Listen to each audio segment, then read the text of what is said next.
அனைவருக்கும் வணக்கம். அகத்தவம் ஆண்டின் ஒவ்வொரு நாளும் ஆகஸ்ட் 23 காண்போம். ஆகஸ்ட் 23 ஒரு சொல்லில் கூற வேண்டுமென்றால் அமைதியாக என்று கூறலாம். அந்த மைய திசையறிதலை யாவரும் அமைதியாக என்ற அந்த சொல்லிற்கு அந்த மைய திசையறிதலை யாவரும் கற்போம். உங்கள் தியானத்தின் நேரடி விளைவு அமைதி குணம் கொண்டு புறமிக்கதாக விளங்கும். நீங்கள் வெறுப்பு அல்லது கோபத்திற்கு ஆளானால் உங்கள் கடுமையான மற்றும் முட்டாள்தனமான நடத்தையின் உணர்வுக்கு நீங்கள் உயிருடன் இருப்பதற்காக மென்மை மற்றும் மன்னிப்புடன் அகத்தவம் செய்வீர்கள். திருவருள் நிறைந்த சிந்தனைகள் அடையும் ஆற்றல் மிகப்பெரியது என ஆகஸ்ட் 23 ஜேம்ஸ் ஆலன் அவர்கள் பதித்து தொகுத்த அந்த கூற்றினை அந்த குறிப்பினை தங்களிடம் பகிர்ந்துகிறோம். அவரின் ஆங்கில குறிப்பாக ஜேம்ஸ் ஆலன் தொகுத்து வகுத்த ஆங்கில குறிப்பாக what he says in single word you can say calm.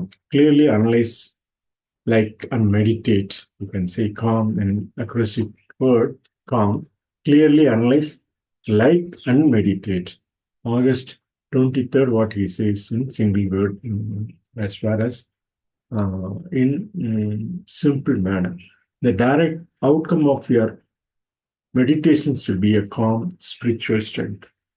If you are given to hatred or anger, you will meditate upon gentleness and forgiveness so as to become acutely alive to a sense of your harsh and foolish contact.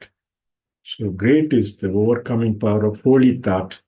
So calm, calm, calm. Clearly analyze, like, and meditate to the English word. What he says on August 23rd.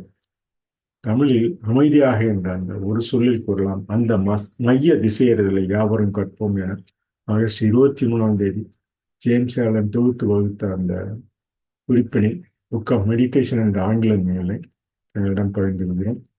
இந்த நூல் வ.உ.சி. உதயமூர்த்தி போன்றவரின் தொடர் படிப்பினால் அறிந்து புரிந்து அவர்களும் அந்த தமிழாக்கத்தின் பல நூல்களை இவரின் கருத்தாக்கத்துடன் எழுதியுள்ளனர். இவரின் கருத்தாக ஜேம்ஸ் ஆலன் கருத்தாக்கம் திருக்குறள் போன்ற நமது இந்த பகுதியில் தமிழக பகுதியில் உள்ள நூல்களையும் கற்று அறிந்து அவர் இந்த நாள் குறிப்பினையும் பகிர்ந்துள்ளார் என்பதனை தங்களிடம் மகிழ்ச்சியுடன் தெரிவித்து இந்த பதிவினை நிறைவு செய்கிறோம். நன்றி, வணக்கம்.